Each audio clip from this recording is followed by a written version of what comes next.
जय हिंद दोस्त। आइए नमस्कार। आज टॉप 25 फिर ले आए हैं, जो कि Bihar SSC GD group D S के लिए बहुत ही अच्छा बैच ये है। संभावित क्वेश्चन मैं लाया हूँ, इसको एक बार ज़रूर देखिए और दोस्तों को भी अपना शेयर करें और दिखवाएं, ताकि बहुत अच्छा है। हम लोग चलते हैं, इसका आज भूचाल लाने वाले हैं। पहला क्वेश्चन है दोस्त, याद करते चलिएगा साथ में। पहला क्वेश्चन है, भारत में नागरिकता प्राप्त की कितनी विधि है। देखिए क्वेश्चन कितना गजब है, ये संविधान से क्वेश्चन है, तो आप लोग याद रखिएगा। याद है तो आप लोग पहले मारिए, और नहीं तो हम बताते चलेंगे, याद भी करते चलिएगा। भारत में नागरिकता प्राप्त करने की कितनी विधि है, ठीक ना। भारत में नागरिकता प्राप्त करने का कितना विधि है, तो अगर आप लोग जानते होंगे तो आप लोग याद कीजिए, ठीक है। नहीं तो फिर हम बताते हैं। भारत में नागरिकता प्राप्त करने का है 5 विधि। मतलब भारत में जो नागरिकता प्राप्त करते हैं वो कितना विधि है, 5 विधि है। अब बोलिएगा सर कौन कौन विधि है, तो भाई साहब याद कीजिएगा। जैसे पहला विधि आपको यानी जन्म से, अगर भारत में नागरिकता प्राप्त करना है तो पहले जन्म, यानी यहाँ जन्म हुआ है तो जन्म से प्रतीक होता है। दूसरा आपको आएगा वंश, यानी ये वंश के आधार पर भी हम नागरिकता प्राप्त कर सकते हैं। यानी नागरिकता प्राप्त करने के 5 विधि है भारत में। पहला है जन्म, वंश, तीसरा होता है देशीकरण। यानी तीसरा आप देखा जाए तो देशीकरण होता है, ठीक ना। देशीकरण होता है, या तो आप पंजीकरण के माध्यम से भी हम नागरिकता प्राप्त कर सकते हैं। भारत में नागरिकता प्राप्त करने का कितना विधि बोला जाए तो 5। या तो एक होता है अर्जित क्षेत्र होता है, ठीक है, अर्जित क्षेत्र, तो ये अर्जित क्षेत्र में भी नागरिकता प्राप्त कर सकते हैं। तो ये पांचों दोस्त याद रखेगा। अब ये थोड़ा सुन चलते हैं भारत में नागरिकता, तो नागरिकता के बारे में थोड़ा सुन चलते हैं, इसको थोड़ा याद रखिएगा। नागरिकता प्राप्त यानी भारत में नागरिकता है, ये भारत में नागरिक का जो वर्णन है भाग 2 में है। दोस्त याद रखिएगा, भाग 2 में, मतलब बोलेगा कि नागरिकता का जो वर्णन है संविधान के भाग कै में है तो 2 में है। ये भारत में नागरिकता जो प्रावधान है वो कैसा है तो एकल नागरिकता है। कैसा है, एकल नागरिकता। ये दोस्त लिया गया है ब्रिटेन से। कहाँ से लिया गया है तो ब्रिटेन से लिया गया है। मतलब भारत में जो नागरिकता, एकल नागरिकता कहाँ से लिया गया है तो ब्रिटेन से लिया गया है, ठीक ना। और ये भारत में नागरिकता है तो ये भी दोस्त याद रखेगा, अनुच्छेद 5 से 11, 5 से 11 बोलेगा भारत में नागरिकता जो है, नागरिकता भारत में प्राप्त करने का विधि बोलेगा तो कितना है, 5 गो। 5 याद रखेगा, जन्म से, वंश के आधार पर, देशीकरण, पंजीकरण, एक होता है अर्जित क्षेत्र होता है, ठीक है। बाकी भारत में नागरिकता कैसा है, एकल, कहाँ से लिया गया, ब्रिटेन से। कैमा भाग में तो भाग 2 में, अनुच्छेद बोलेगा तो 5 से 11, ठीक है। चलते हैं नेक्स्ट क्वेश्चन। सेकेंड क्वेश्चन है, भारत में नागरिकता खोने का कितना विधि। यानी पाने के लिए तो 5 विधि, मगर अगर खोना है तो मतलब कोई व्यक्ति खो देता है नागरिकता, तो खोने के लिए कितना विधि है तो दोस्त याद रखिएगा, नागरिकता खोने का 3 विधि, ठीक ना। नागरिकता खोने का 3 विधि। जैसे कोई व्यक्ति बोलेगा कि हम विदेश में रहेंगे, अब हम भारत में नहीं रहेंगे, तो त्याग कर देगा। यानी पहला होता है त्याग विधि, यानी भारत में नागरिकता अगर खो देना है तो त्याग कर देगा। तो त्याग करेगा तो कौन सा होगा, ये आपको त्याग कर देगा। दूसरा होगा बर्खास्त, यानी बर्खास्त विधि भी कर सकता है, ठीक ना, बर्खास्त विधि। तीसरा आपको आएगा वंचित विधि, मतलब वंचित। ये 3 गो होता है। भारत में नागरिकता खोने का कितना कारण है तो 3 कारण। या तो व्यक्ति त्याग करेगा या बर्खास्त कर देगा कि अब हम भारत के नागरिक नहीं हैं, हम कहीं और रहेंगे।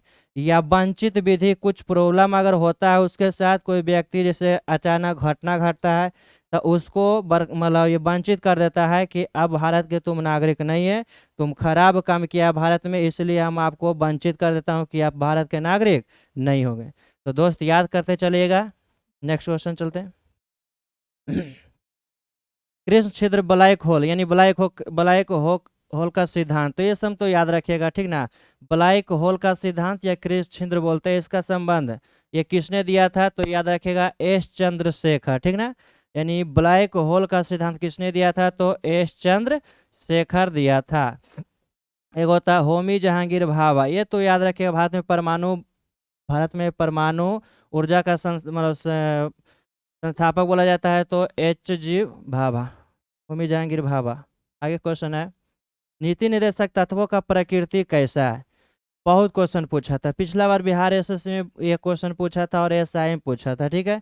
तो ये सब याद रखेगा दोस्त, नीति निर्देशक तत्व का प्रकृति कैसा है। तो अगर आप लोग का याद है तो लिखिए, नहीं तो मैं बताता हूँ। ये है गैर नियोजित है, ठीक है। कैसा है तो गैर नियोजित, यानी नीति निर्देशक तत्व है ये कैसा है तो गैर नियोजित आपको आता है। बाकी तो याद रखेगा, नीति निर्देशक तत्व, नीति निर्देशक तत्व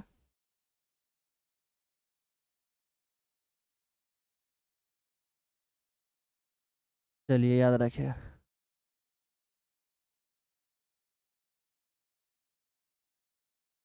नीति निर्देशक तत्व, ये नीति निर्देशक तत्व दोस्त याद रखेगा, भारत में जो लिया गया है आयरलैंड से, ठीक ना। कहाँ से लिया गया है तो आयरलैंड से लिया गया है। इसको बहुत याद रखिएगा। बहुत सारा जैसे आपको बोलेगा ना कि भारत में राष्ट्रपति का पद कहाँ से, तो अमेरिका से बोलिएगा। उपराष्ट्रपति का पद कहाँ से, तो बोलिएगा अमेरिका से। सर्वोच्च न्यायालय कहाँ से, तो अमेरिका से। उसी तरह से आप बोला जाए कि प्रधानमंत्री का पद कहाँ से, तो ब्रिटेन से। संसदीय भारत में लिया गया संसदीय प्रणाली, वो भी कहाँ से, तो ब्रिटेन से लिया गया। तो ये भी याद रखिए, नीति निर्देशक तत्व जो लिया गया है वो कहाँ से, तो ब्रिटेन से लिया गया है। बाकी तो इसके कुछ है नहीं। आयरलैंड है तो इसको थोड़ा पूछा गया था क्वेश्चन, देखिए क्वेश्चन कहाँ से पूछता है, जितना ही पूछेगा हम बताते चलेंगे, ठीक है। तो आयरलैंड का संविधान जो बना था 1937 में, ठीक है। आयरलैंड का जो संविधान बना था 1937 से दोस्त याद रखिएगा कि भारत से कौन सा देश अलग हुआ था 1937 में, तो आपको याद होगा कि म्यांमार हुआ था। कौन सा हुआ था, म्यांमार। भारत से जो सब अलग हुआ था 1937 में, वो हुआ था कौन सा, म्यांमार हुआ था। बाकी तो आप याद कीजिएगा। तो उसी तरह से आयरलैंड का संविधान जो बना था 1937 में बना था, ये क्वेश्चन पूछा था, ठीक ना, इसलिए बता देता हूँ। बाकी ये क्वेश्चन याद रखेगा कि आयरलैंड जो मतलब नीति निर्देशक तत्व लिया गया है आयरलैंड से, तो आयरलैंड के किस अनुच्छेद से लिया गया है, तो अनुच्छेद 45 से, ठीक ना, अनुच्छेद 45 से। हालांकि नीति निर्देशक तत्व जो है ना, नीति निर्देशक तत्व, ठीक ना, नीति निर्देशक तत्व जो है ये आपको अनुच्छेद बोलेगा तो 36 से 51 याद रखिएगा, ठीक ना। अनुच्छेद 36 से 51। बाकी याद रखिए नीति निर्देशक तत्व है ये भाग 4 में है। कै में है, तो भाग 4। तो बोलेगा नीति निर्देशक का तत्वों का प्रकृति कैसा, नियोजित, गैर नियोजित, तो बोलिएगा गैर नियोजित है। नीति निर्देशक तत्व कहाँ से लिया गया, आयरलैंड से। आयरलैंड के किस अनुच्छेद से, तो 45। आयरलैंड का संविधान बना था 1937 में। नीति निर्देशक तत्व है वो 36 से 51 है, ठीक ना। और बाकी बोलेगा नीति निर्देशक तत्व का भाग बोले किस भाग में है, तो भाग 4 में। क्लियर, आगे चलते हैं। समुद्री जल में ध्वनि की चाल पूछ रहा, ठीक ना। समुद्री जल में ध्वनि की चाल कैसा है, तो ये दोस्त याद रखेगा, समुद्री जल का ध्वनि की चाल कितना होना चाहिए, 15 31 53। आप लोग का याद है तो बोलिए। 1948, 1498, हमको उम्मीद से होना चाहिए 1531, ठीक है। हाँ 1531 होना चाहिए। चलिए याद रखें, समुद्री जल में मतलब समुद्री जल में ध्वनि की चाल कितना होता है, तो 1531 होता है। आप लोग याद कीजिएगा कि ध्वनि की चाल होता है कितना, तो ध्वनि की चाल होता है 332 मीटर प्रति सेकेंड, ठीक ना। 332 मीटर प्रति सेकेंड ये ध्वनि की चाल होती है। बाकी अलग अलग क्षेत्रों में ध्वनि की चाल होती है, तो अलग अलग क्षेत्रों में ध्वनि की चाल कितना होगा, तो याद रखेगा। जैसे आपको बता रहा हूँ, समुद्री जल में बोलेगा तो कितना होगा, तो 1531। उसी तरह से बोलेगा सिर्फ कि ध्वनि की चाल कितना होता है, तो 332 होता है। कितना होता है, 332 आपको ध्वनि की चाल होता है इतना। चलिए बाकी और कुछ नहीं है इसमें, याद रखना पड़ेगा। जैसे सबसे ज्यादा ध्वनि की चाल किस में होता है, तो बोलिएगा ठोस में। किस में होगा, ठोस में होगा, उसके बाद किस में होगा तो द्रव में, उसके बाद किस में होगा गैस में। मतलब ध्वनि की चाल सबसे ज्यादा कहाँ, तो ठोस में, उसके बाद कोची में, द्रव में, उसके बाद गैस में होगा। अब बोलेगा कि सबसे ज्यादा किस गैस में ध्वनि की चाल होता है, तो बोलिएगा हाइड्रोजन में। किस में होगा, हाइड्रोजन। मतलब सबसे ज्यादा ध्वनि की चाल किस में होगा तो हाइड्रोजन में होगा। चलिए याद रखें, हाइड्रोजन में जो होता है दोस्त, इसको याद रखिएगा। हाइड्रोजन में ध्वनि की चाल होता है 1269। 1269।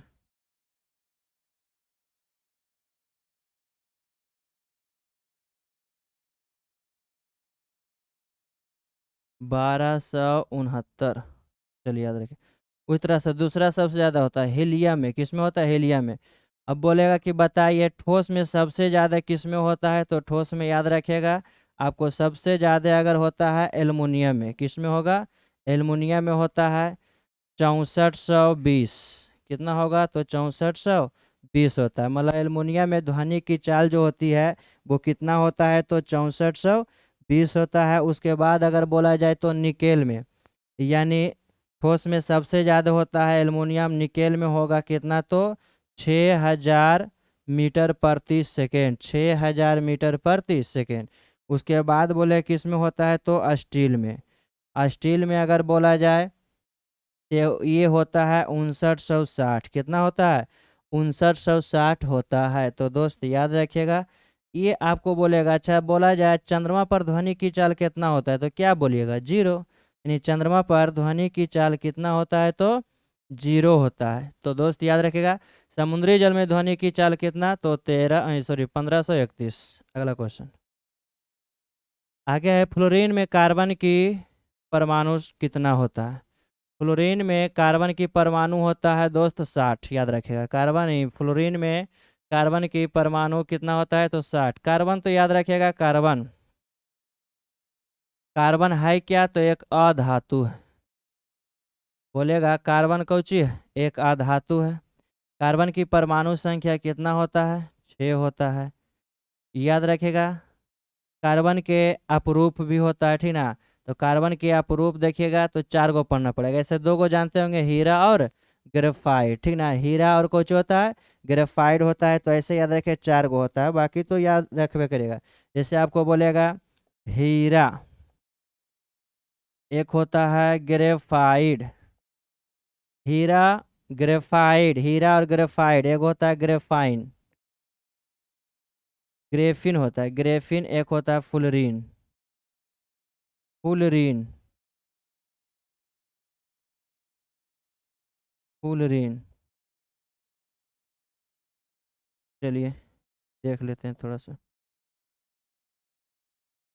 फुलरीन।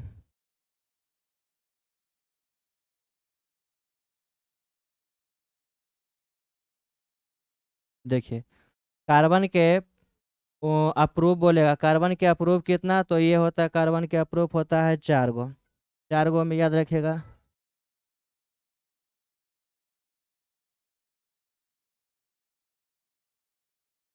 हेलो, हो रहा। ठीक।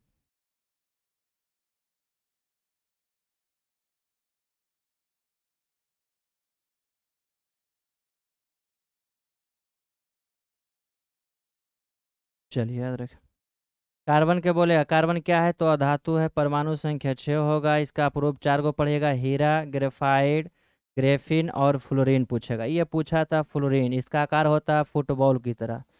दोस्त याद रखिए, इसका आकार कैसा होता है, फुटबॉल की तरह होता है। ग्रेफाइट सॉरी हीरा, हीरा आप लोग जानते होंगे, ठीक ना। हीरा जो चमकता है पूर्ण आंतरिक परावर्तन के कारण, मगर इसका कौन पूछता है कि कौन कितना होता है तो 109 डिग्री होता है। ग्रेफाइट अगर इसका बोलेगा कौन तो होता है 120 डिग्री। कितना होता है 120 डिग्री होता है।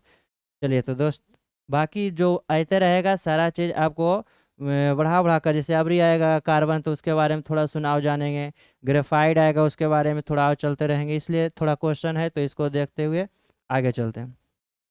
अस्टियोलॉजी में, तो अस्टियोलॉजी में किसका अध्ययन होता है आँख का, झाड़ी का, कोशिका, हड्डी। तो दोस्त याद रखिएगा ऑस्टियोलॉजी में हड्डी का किसका होगा, तो हड्डी का ही होता है। एस्टियोलॉजी में किसका होगा, तो हड्डी का होगा। बाकी याद रखिएगा एक होता है एग्रोएस्ट्रोलॉजी। एग्रोएस्ट्रोलॉजी में किसका होगा, घास का। एग्रोएस्ट्रोलॉजी में बोलेगा किसका होगा, घास का। मतलब एग्रोएस्ट्रोलॉजी में किसका अध्ययन, घास का होता है। अच्छा, आर्निथोलॉजी बोल सकते हैं। आर्निथोलॉजी, आर्निथोलॉजी में होता है पक्षी का। आर्निथोलॉजी में बोलेगा किसका, तो पक्षी का होता है। जैसे बोलेगा जेरेंटोलॉजी, जेरेंटोलॉजी, जेरेंटोलॉजी में किसका अध्ययन होता है, तो ये होता है बिरधा का। जेरेंटोलॉजी में किसका होगा, बिरधा का। एक होता है काइलोलॉजी, काइलोलॉजी, तो काइलोलॉजी में होता है सुंदरता का। काइलोलॉजी में किसका होता है, सुंदरता का। ये सुंदरता आप लोग के लिए नहीं, हम लोग के लिए नहीं, ये महिला के लिए होता है। हम लोग होता है क्या, कहीं भी जा रहे हैं 2 मिनट में पहने का बोला था ठीक ठाक निकल गए, मगर महिला की ये होता है सुंदरता कि वो कम से कम 10 से 15 मिनट लगाएगा, फलना चिलना लगाएगा, फेयर लवली, उसके बाद चलता है। तो दोस्त याद रहे काइलोलॉजी सुंदरता जो महिला के लिए चलता है। आगे है जेरेंटोलॉजी में वृद्धा का।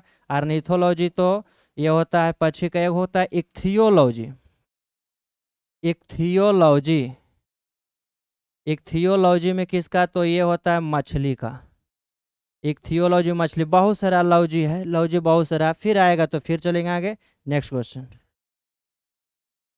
आगे, भ्रूण को भोजन किस माध्यम से मिलता है, ठीक ना। तो भ्रूण को भोजन किस माध्यम से मिलेगा, तो ये मिलता है गर्भनाल के द्वारा। भ्रूण को भोजन किस माध्यम से, तो गर्भनाल के द्वारा मिलता है। आगे चलते हैं, सरदार स्वर्ण समिति का गठन कब हुआ था। सरदार स्वर्ण समिति गठन जो हुआ था 1976 में। यह क्वेश्चन कल ही परसों ग्रुप डी में पूछा था, ठीक है, जिसको याद रखिएगा। सरदार स्वर्ण समिति का संबंध किस क्षेत्र से है, तो इसको याद रखिएगा जब हुआ था भारत में एक संशोधन, 42वां संविधान संशोधन। 42वां संविधान संशोधन हुआ था कब, तो 1976 के, मगर लागू हुआ था 1977।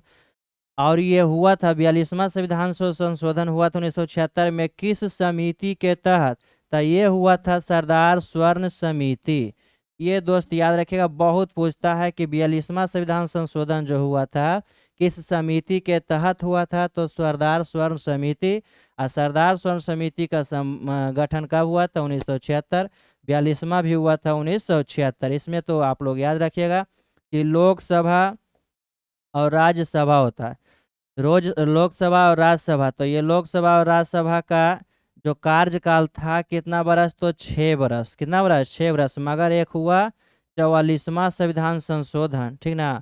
कैमा, तो 44वां संविधान संशोधन हुआ था, इसके तहत लोकसभा और राज्यसभा का कार्यकाल कितना कर दिया, 5 बरस। बाकी इसमें 3 गो शब्द जोड़ा गया है, एकता, अखंडता, एक जोड़ा गया है धर्म यानी समाजवादी, एक जोड़ा गया धर्मनिरपेक्ष। तो ये दोस्त याद रखिए, भारत का मिनी संविधान बोला जाता है, ठीक ना, छोटा संविधान किसको, तो 42वां संविधान संशोधन। आगे चलिए, पृथ्वी का भूपर्पटी में कौन सा तत्व प्रचुर मात्रा में पाया जाता है।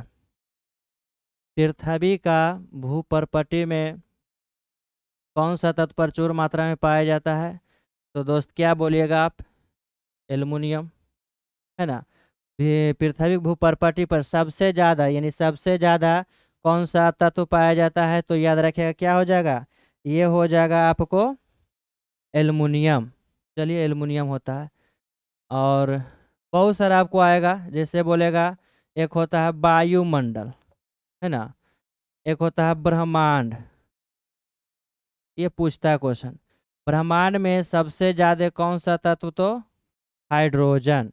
वायुमंडल में सबसे ज़्यादा कौन सा गैस कौन सा तत्व होता है, तो नाइट्रोजन, ठीक ना। ये बोलेगा कि बताइए वायुमंडल में सबसे ज़्यादा कौन सा गैस होता है, तो नाइट्रोजन। नाइट्रोजन के बाद होता है ऑक्सीजन, ऑक्सीजन के बाद होता है आर्गन, ठीक ना, उसके बाद होता है रेडॉन। ये याद रखिएगा। बोलेगा वायुमंडल में दूसरा सबसे ज़्यादा गैस कौन, ऑक्सीजन बोलिएगा, तीसरा कौन, आर्गन, चौथा कौन, रेडॉन। उस तरह से ब्रह्मांड में बोलेगा, ठीक ना। तो ब्रह्मांड में सबसे ज़्यादा कौन सा होता है, तो ये आपको बोलेगा ब्रह्मांड में ब्रह्मांड में बोलेगा तो हाइड्रोजन हो जाएगा, ठीक ना, उसके बाद हीलियम हो जाएगा, इस तरह से आपको आएगा। तो पृथ्वी भूपटल पर एल्युमिनियम। भारत के 5वें राष्ट्रपति का नाम बताएं। याद होगा तो बोलिए। भारत के 5वें राष्ट्रपति का नाम क्या होगा? तो ये तो लगता है फखरुद्दीन अली अहमद। भारत के पहला राष्ट्रपति बोलेगा तो पहला राष्ट्रपति क्या होगा? दोस्त याद रखेगा, पहला राष्ट्रपति आपको हो जाएगा डॉक्टर राजेंद्र बाबू, यानी डॉक्टर राजेंद्र प्रसाद। दूसरा कौन होगा? तो डॉक्टर जाकिर हुसैन, है ना। दूसरा कौन हो जाएगा? नहीं दूसरा नहीं, तीसरा होगा। दूसरा हो जाएगा एस राधा कृष्णन। तीसरा होगा जाकिर हुसैन। चौथा होगा बीबी गिरी, बीबी गिरी। पांचवा फखरुद्दीन अली अहमद। छठा हो जाएगा नीलम संजीव रेड्डी, है ना। ऐसे याद कीजिएगा। अभी भारत के राष्ट्रपति है कैमा है? तो 15वां राष्ट्रपति। अभी भारत के राष्ट्रपति 15वां है, जो कि नाम है द्रौपदी मुर्मू। ये भारत के पहली आदिवासी महिला राष्ट्रपति चुनी गई, जो कैमा तो 15वां। 15वां के पहले थे रामनाथ कोविंद, वो कैमा थे 14वां। कैमा थे 14वां। तो याद रखिएगा। आगे चलते हैं। राष्ट्रपति का चुनाव लड़ने के लिए कितने अनुमोदक होना चाहिए? राष्ट्रपति का अगर चुनाव लड़ना है तो राष्ट्रपति का पहले चुनाव लड़ेगा कौन? याद रखिए। राष्ट्रपति के चुनाव लड़ने के लिए अनुमोदक बोले या प्रस्तावक बोलिए, कितना होगा? 50, ठीक ना। 50 व्यक्ति होना चाहिए। अगर ये क्वेश्चन उल्टा पूछेगा कि भारत में राष्ट्रपति का चुनाव लड़ने के लिए 50 गो अनुमोदक होना चाहिए, ये अनुमोदक होगा कौन? तो अनुमोदक होगा या तो होगा लोकसभा के अध्यक्ष या तो होगा राज्यसभा के अध्यक्ष, क्योंकि राष्ट्रपति चुनाव के लिए राष्ट्रपति को वोट वही देगा जो लोकसभा और राज्यसभा ने, लोकसभा और राज्यसभा या तो विधानसभा, यानी लोकसभा या राज्यसभा या विधानसभा के निर्वाचित सदस्य, ठीक ना, निर्वाचित सदस्य होगा। तो इसको भी याद रखेगा कि राष्ट्रपति को चुनाव के लिए 50 अनुमोदक होना चाहिए, या लोकसभा से आ जाए या राज्यसभा से आ जाए, ठीक ना। ये विधानसभा से आता नहीं बल्कि चुना जाता है। तो राष्ट्रपति चुनने के लिए 3 गो होगा, लोकसभा में और राज्यसभा, एक होता है विधानसभा के निर्वाचित अध्यक्ष। आगे, मेटूर बांध किस नदी पर है? तो मेटूर बांध किस नदी पर होगा? याद रखिएगा, मेटूर बांध होता है कावेरी नदी पर। मेटूर बांध जो होता है वो कावेरी नदी पर होता है। आगे क्वेश्चन है, चुंबक में सदैव चुंबक का गुण ज्यादा कहाँ होता है? याद रखिए, चुंबक चुंबक में सदैव हमेशा चुंबक कहाँ होता है? तो पृथ्वी चुंबक के ध्रुव पर। चुंबक अगर देखा जाए तो क्या होता है? चुंबक एक हमेशा मतलब सटता है तो लोहे में करता है, ठीक ना। लोहे से वो सदैव हमेशा क्रिया करेगा और किसी से नहीं करे। जो लोहा रहेगा उससे सटेगा हटेगा, जो भी हो उसी से होता है। बाकी चुंबक का सबसे ज़्यादा अगर चुंबक कहाँ होता है? ध्रुव पर। चुंबक का अगर देखा जाए तो खोज हुआ था एशिया में हुआ था, मगर 600 ईसा पूर्व में हुआ था, ठीक है।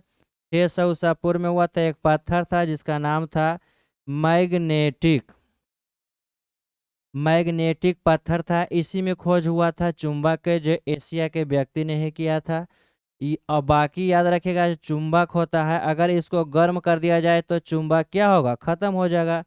चुंबक को अगर गर्म कर दिया जाए तो जितना भी चुंबक तो इसका रहता है वो क्या होता है? खत्म हो जाता है।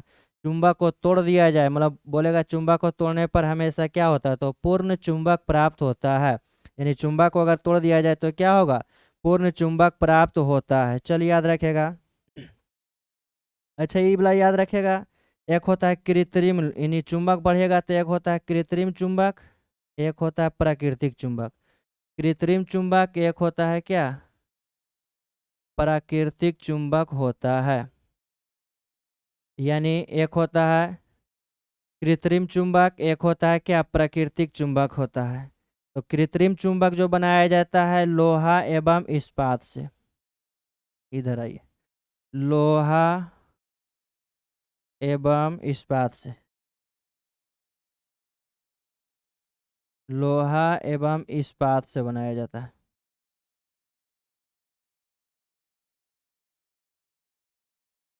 यानी याद रखिएगा, कृत्रिम चुंबक को जिससे बनाया जाता है तो लोहा एवं इस्पात से बनाया जाता है। ये बोलेगा कृत्रिम चुंबक होता है स्वतंत्र अवस्था में रहता है कि नहीं, तो नहीं रहता। स्वतंत्र अवस्था में कौन रहता है? प्राकृतिक चुंबक जो रहता है स्वतंत्र अवस्था में रहता है, इसको कोई डर भय नहीं रहता। आगे, भारत में परमाणु ऊर्जा का जनक, भारत में परमाणु ऊर्जा के जनक कौन है? तो याद रखेगा डॉक्टर होमी जहांगीर भाभा। भारत में परमाणु ऊर्जा के जनक कौन है? तो डॉक्टर होमी जहांगीर भाभा। बाकी तो याद रखिएगा गति का नियम किसने दिया था? तो न्यूटन, है ना। न्यूटन का तीन गो था ना नियम। आर्यभट्ट थे, ये तो याद रखेगा। शून्य का खोज किया, पाई का खोज किया, ये किसने किया था? तो आर्यभट्ट। आर्यभट्ट क्या थे? एक खगोल भी थे, एक गणितज्ञ भी थे। और ये भारत में एक आए थे, मतलब रहे थे, एक किसके दरबार में? तो चंद्रगुप्त द्वितीय के दरबार में। दोस्त आगे चलते हैं। आइए 16वां क्वेश्चन है, गदर पार्टी का मुख्यालय कहाँ है? गदर पार्टी का मुख्यालय बोलेगा सैन फ्रांसिस्को, है ना। गदर पार्टी का मुख्यालय कहाँ है? San Francisco. गदर पार्टी एक चला था, इसको याद रखेगा। गदर पार्टी के संस्थापक कौन थे? तो बोलेगा लाला हरदयाल। गदर पार्टी के संस्थापक कौन थे? लाला हरदयाल। गदर पार्टी बना था कब? तो 1913 में। दोस्त याद रखेगा गदर पार्टी कब बना? 1913 में। इसका मुख्यालय बोलेगा सैन फ्रांसिस्को। ये सैन फ्रांसिस्को कहाँ है? तो अमेरिका में। सैन फ्रांसिस्को कहाँ है? अमेरिका। इसको बोलेगा गदर पार्टी जब बना था, इसका पहला अध्यक्ष कौन थे? तो सोहन सिंह भाखना। याद रखिएगा सोहन सिंह भाखना। बहुत पूछता है कि गदर पार्टी के पहला अध्यक्ष कौन थे? सोहन सिंह भाखना थे। इन्होंने, लाला हरदयाल ने एक पत्रिका निकाला था जिसका नाम था गदर नामक पत्रिका। गदर नामक पत्रिका किसने निकाला? लाला हरदयाल निकाले थे। अगर वो पूछे कौन सा लैंग्वेज, तो उर्दू एवं हिंदी में निकाले थे। ठीक है, बाकी इतना याद रखिएगा। आगे, माउंट एवरेस्ट पर सर्वप्रथम विजय प्राप्त हुआ था, मतलब सबसे पहले विजय माउंट एवरेस्ट पर कब हुआ? तो याद रखिएगा कब हुआ होगा? 1953, 54, 69, 69। माउंट एवरेस्ट पर सबसे पहला चढ़ा था 1953 में, ठीक ना। माउंट एवरेस्ट पर सबसे पहले कब चढ़ा गया था? तो 1953 में। चलिए याद रखें। माउंट एवरेस्ट पर सबसे पहले जाने वाला कौन थे? तो एडमंड हिलेरी। माउंट एवरेस्ट पर सबसे पहले पहुंचने वाले एडमंड हिलेरी थे। और मतलब एगो थे तेंजिंग नॉर्गे। तेंजिंग नॉर्वे। ये दो व्यक्ति थे। एक तो ये दोनों कब गया था? तो 1953 में। याद रखिए, ठीक ना। 1953 में गए थे सबसे पहले। हालांकि ये माउंट एवरेस्ट है, माउंट एवरेस्ट का नाम माउंट एवरेस्ट पड़ा है। वो भारत के एक महासर्वेक्षक थे, उन्हीं के नाम पर माउंट एवरेस्ट का नाम माउंट एवरेस्ट पड़ा है। माउंट एवरेस्ट को पहले बोलते थे चोटी 15 बोलते थे। याद रखिए चोटी 15। यानी पुराना नाम अगर बोलेगा कि माउंट एवरेस्ट का पुराना नाम क्या है? तो चोटी 15। अब ये चोटी 15 था तो भारत में, सॉरी, माउंट एवरेस्ट का माउंट एवरेस्ट नाम कब पड़ा था? तो ये याद रखिएगा 1865 से। यानी 1865 से इसका नाम पड़ गया माउंट एवरेस्ट। इसके पहले बोले क्या था? तो चोटी 15। हालांकि इसको बोलते हैं पृथ्वी का तीसरा ध्रुव। पृथ्वी का तीसरा ध्रुव भी किसको बोलते हैं? तो माउंट एवरेस्ट को ही बोला जाता है।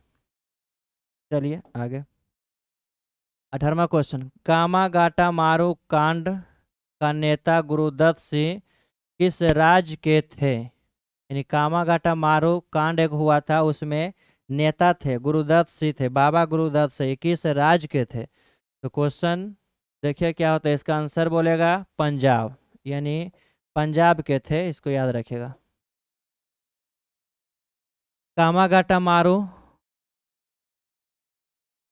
कामागाटा मारू, कामागाटा मारू के जो घटना हुआ था 1914 में। ये बहुत पूछता है, ये क्या है कामागाटा मारू? तो एक जहाज है जो जापान का है। जापान का एक जहाज है, कामागाटा मारू जो है एक जापानी जहाज है। ये भारत में नहीं बल्कि ये रवाना हुआ था कहाँ के लिए, तो कनाडा के लिए, ठीक ना। कनाडा के लिए बैंकारू पड़ता है, बैंकारू। ये कनाडा के लिए रवाना हुआ था, बैंकारू जा रहा था, कनाडा में एक शहर है बैंकारू, मगर वहाँ पर इसको उतरने नहीं दिया, कनाडा में उतरने नहीं दिया। तब कनाडा से आया कहाँ, तो ये आपको आ गया था भारत में। भारत में कहाँ, तो ये आपको रहा सॉरी अरब सागर, नहीं पश्चिम बंगाल में आया था, पश्चिम बंगाल में आया था। तो पश्चिम बंगाल में, सॉरी,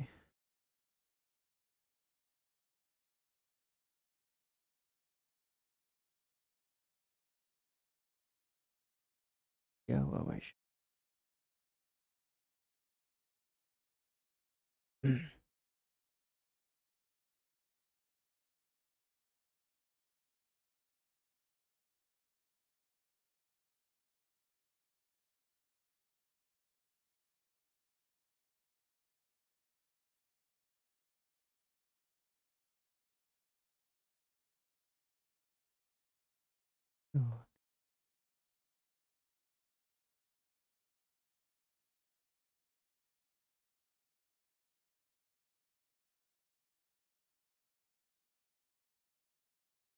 एक मिनट।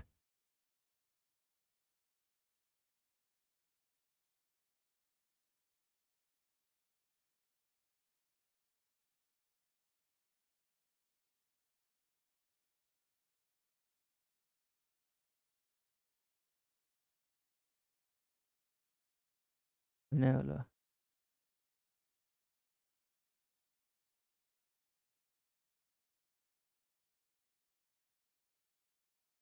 चलिए आइए, थोड़ा प्रॉब्लम हो गया था।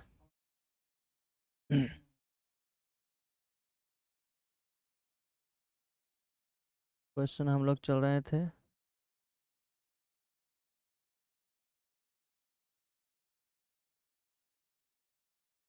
16 गदर पार्टी हो गया था, माउंट एवरेस्ट, कामागाटा मारो। चलिए आइए दोस्त, कामागाटा मारो 1914 में घटना हुआ था। जापानी एक जहाज था, कनाडा आ रहा था ये, मगर कनाडा में नहीं उतरे दिया, तब ये उतरा कहाँ, तो बंगाल की खाड़ी में उतरा था। यहीं पर ये मतलब डूब गया था, ठीक ना। वही डूब गया था, बाल बाल बच गए थे, बाबा गुरुदत्त सिंह और इनका कुछ साथी थे, बाल बाल बच गए थे। बाकी बहुत सारे व्यक्ति वहीं पर जहाज के ही साथ साथ डूब गए थे। आगे क्वेश्चन है, पोंगल त्योहार मनाया जाता है। जैसे पोंगल त्योहार तो मनाया जाता है तमिलनाडु में, है ना। पोंगल त्योहार कहाँ, तमिलनाडु में। ये बोलता है कौन महीना में, तो जनवरी में मनाया जाता है। आगे क्वेश्चन चलते हैं, राष्ट्रपति का वेतन 5 लाख कब से हुआ। तो राष्ट्रपति का जो वेतन मिलता है वो मिलता है 5 लाख रुपया। 5 लाख रुपया मिलता है, मगर कब से मिलता है, तो 2018 से। दोस्त याद रखेगा, राष्ट्रपति का वेतन कितना है, 5 लाख। जैसे बोलेगा उपराष्ट्रपति का वेतन कितना है, तो उपराष्ट्रपति के बोलेगा 4 लाख। अब बोलेगा बताइए, भारत में राष्ट्रपति का, सॉरी, राष्ट्रपति का वेतन 5 लाख हो गया। अब जैसे बोलेगा राज्यपाल का वेतन होता है, तो राज्यपाल का वेतन कितना होता है, 3.5 लाख, है ना। राज्यपाल का वेतन कितना होता है, 3.5 लाख होता है। उसी तरह से बोलेगा सर्वोच्च न्यायालय के मुख्य न्यायाधीश जो होता है उसका वेतन कितना होता है, तो सर्वोच्च न्यायालय के मुख्य न्यायाधीश होता है उसका वेतन होता है 2,80,000। अन्य न्यायाधीश, जैसे सर्वोच्च न्यायालय में टोटल कितना है, 34 है, 34 में एगो के मिलता है जो मुख्य न्यायाधीश 2,80,000। अन्य न्यायाधीश रहता है उसको मिलता है कितना, तो 2,50,000, 2,50,000 होता है। जैसे मुख्य मुख्य चुनाव आयुक्त का कितना होता है, तो 2,50,000 होता है। आगे है, टॉर्च किस प्रकार का सेल है। टॉर्च जो है ये प्राथमिक सेल है, ठीक ना। सेल पढ़िएगा तो दो प्रकार का, एक होता है द्वितीयक सेल, एक होता है प्राथमिक सेल। तो द्वितीयक सेल और प्राथमिक सेल होता है। तो ये टॉर्च जो है इसको हम सूखा सेल भी बोला जाता है, तो सूखा सेल ये आता है कोचिंग में, ये आपको आएगा प्राथमिक सेल में ही आता है, ठीक ना, प्राथमिक सेल आता है। बहुत सारा आपको आएगा, जैसे प्राथमिक सेल, द्वितीयक सेल, प्राथमिक सेल में आपको आएगा कौन, कौन टी सेल, है ना। ये आपको आएगा बोन्टिए सेल आएगा, इस और आएगा बुशनेल सेल, बुशनेल सेल आएगा, डेनियल सेल आएगा, डेनियल सेल। जैसे ट्रैक्टर जो होता है ना, ट्रैक्टर, ट्रैक्टर में वो जो बैटरी होता है उसको चार्ज किया जाता है, तो वो आता है द्वितीयक सेल में आता है, ठीक ना, द्वितीयक सेल में आता है। तो ये आप लोग याद रखिए, टॉर्च किस प्रकार का, प्राथमिक। प्रोटॉन पर आवेश कितना होता है, तो प्रोटॉन पर आवेश कितना होगा, प्रोटॉन पर आवेश होगा, प्रोटॉन पर आवेश पहले प्लस होता है तो प्लस 1.6 10 पर पावर 10 माइनस 19 कूलाम होता है, ठीक ना, याद रखिएगा। प्रोटॉन, हालांकि इलेक्ट्रॉन, प्रोटॉन एक होता है न्यूट्रॉन।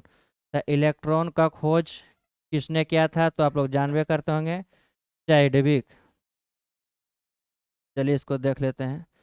प्रोटॉन का रदरफोर्ड, रदरफोर्ड किया था। न्यूट्रॉन का किया था, सॉरी उल्टा बोल रहे हैं, इलेक्ट्रॉन का जे जे थॉमसन किया था जी, सॉरी।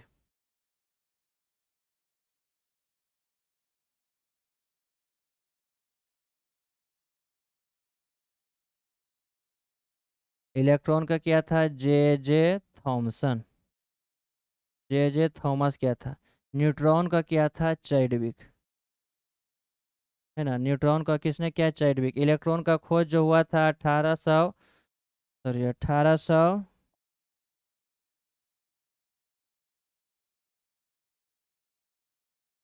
1897 में, ठीक ना। प्रोटॉन का खोज हुआ था कब, तो 1919 में। प्रोटॉन का यानी खोज हुआ था कब, तो 1919 में हुआ था। बाकी न्यूट्रॉन का बोलेगा तो न्यूट्रॉन का खोज हुआ था 1932 में। बाकी इसको याद रखें, इलेक्ट्रॉन पर आवेश बोलेगा तो माइनस, ठीक ना, इलेक्ट्रॉन पर आवेश कैसन, माइनस। प्रोटॉन पर कैसन होता है, प्लस। बाकी न्यूट्रॉन पर न्यूट्रल जीरो। तो प्रोटॉन पर आवेश होता है 1.6 × 10 पर पावर माइनस 19 कूलाम, और इलेक्ट्रॉन पर बोलेगा तो -1.6 × 10 पर पावर माइनस 19 कूलाम। बाकी इसका आएगा तो फिर आगे चलते हैं, आगे चलते हैं। सेब में कौन सा अम्ल होता है, तो दोस्त याद रखिए, सेब में होता है कौन सा, मौलिक अम्ल, मौलिक अम्ल, साइट्रिक अम्ल, बेंजोइक अम्ल, 3 को दे दिया। ये होता है मौलिक अम्ल, दो दो को आपको ऑप्शन मिल गया है। तो पहले आया बी, बी को मारिए। सेब में कौन सा अम्ल, मौलिक अम्ल होता है। जैसे बोलेगा दूध में, दूध में बोलेगा लैक्टिक अम्ल होता है, ठीक ना। दूध में कौन सा अम्ल होगा, लैक्टिक। जैसे घास में बोलेगा या हरी पत्ती में होता है, बेंजोइक अम्ल होता है, ठीक है। बोलेगा कच्चा आम, तो कच्चा आम क्या होता है, खट्टा, खट्टा होगा तो साइट्रिक अम्ल, बेहिचक है, ठीक है। नींबू में कौन सा आम, तो साइट्रिक अम्ल होगा। उस तरह से इसमें बोले सेब में कौन सा आम, तो मौलिक अम्ल होता है। आगे क्वेश्चन है, लास्ट क्वेश्चन। नेताजी सुभाष चंद्र बोस राष्ट्रीय खेल संस्थान कहाँ है। नेताजी सुभाष चंद्र बोस राष्ट्रीय खेल संस्थान कहाँ बोलिएगा, तो ये है पटियाला, ठीक ना। नेताजी सुभाष चंद्र बोस राष्ट्रीय खेल संस्थान कहाँ है, तो पटियाला में है। और ये आपको पटियाला कहाँ पड़ता है, पंजाब में। हमारे बोलेगा देश रत्न, देश रत्न किसको बोलते हैं, तो डॉक्टर राजेंद्र प्रसाद को बोला जाता है। और क्वेश्चन, चलिए लास्ट क्वेश्चन हो गया, यही बोला था 25वां लास्ट क्वेश्चन। तो दोस्त इसी तरह से याद करते चलिएगा, और डेली आपको एक टॉपिक, और आगे आने वाला है टॉप 20, सॉरी टॉप 50 का, ये आपको एक जैसे बिहार एसएससी हो गया या दरोगा हो गया, उसी का सेट लाने वाले हैं। और वो सेट आएगा, उसी को डेली सोल्यूशन करते चलेंगे, ठीक है। तो बस यहीं तक रखते हैं, बाकी नेक्स्ट क्लास के लिए थोड़ा वेट करेंगे। जय हिंद, जय भारत।